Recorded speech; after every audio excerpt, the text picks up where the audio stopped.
আসসালামু আলাইকুম প্রিয় বন্ধুগণ, আপনারা নিশ্চয়ই জানেন মার্কিন যুক্তরাষ্ট্রের নবনির্বাচিত প্রেসিডেন্ট ট্রাম্প যখন ক্ষমতা আসলেন, তিনি তার কিছুদিন পরেই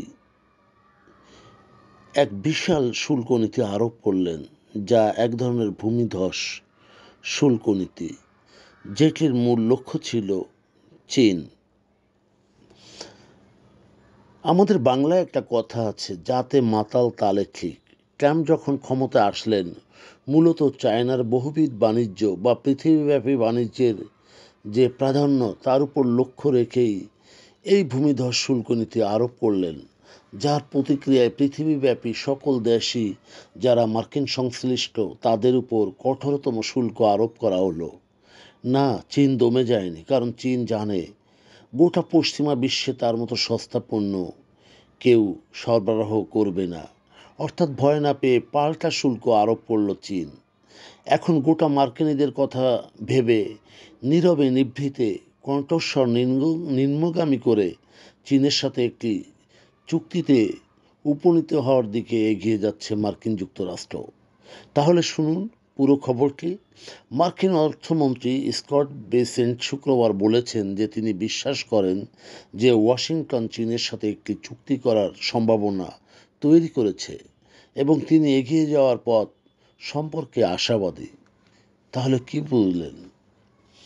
স্টকহোমে এই সপ্তাহের আলোচনায় চীনের সাথে আমাদের আলোচনাকে এগিয়ে নিয়েছে এবং আমি বিশ্বাস করি যে আমরা একটি চুক্তির দিকে এগিয়ে যাচ্ছি বা ধাবিত হচ্ছি, যা আমাদের উভয়ে মার্কিন ও চীনা মহান জাতির জন্য উপকারী। বুঝলেন তো? সমস্যা দেখা দিলে চীনারাও মহান জাতিতে পরিগণিত হয় মার্কিনীদের চোখে। বেসেন্ট টেক্সের এক পোস্টে এগুলি বলেছেন, যদিও লজ্জায় পরে তা মুছে ফেলা হয়েছিল। বৃহস্পতিবার মার্কিন সংবাদ সংস্থা সিএনবিসির সাথে সাক্ষাৎকারে বেসেন্ট বলেন, মার্কিন যুক্তরাষ্ট্র বিশ্বাস করে যে চীনের সাথে তাদের একটি বাণিজ্য চুক্তি হওয়ার সম্ভাবনা রয়েছে, যা এটি 100% সম্পন্ন হয়নি। চলতি সপ্তাহে 2 দিনের আলোচনায় মার্কিন পক্ষ কিছুটা তালগোল হারিয়ে ফেলেছে, যা আলোচনা পিছিয়ে গেছে। উল্লেখ্য, ডোনাল্ড ট্রাম্পের প্রশাসনের সাথে একটি পূর্ব ঘোষিত সর্বশেষ শুল্ক চুক্তির ডেডলাইন অর্থাৎ 12ই আগস্ট, যা চীনের জন্য প্রযোজ্য।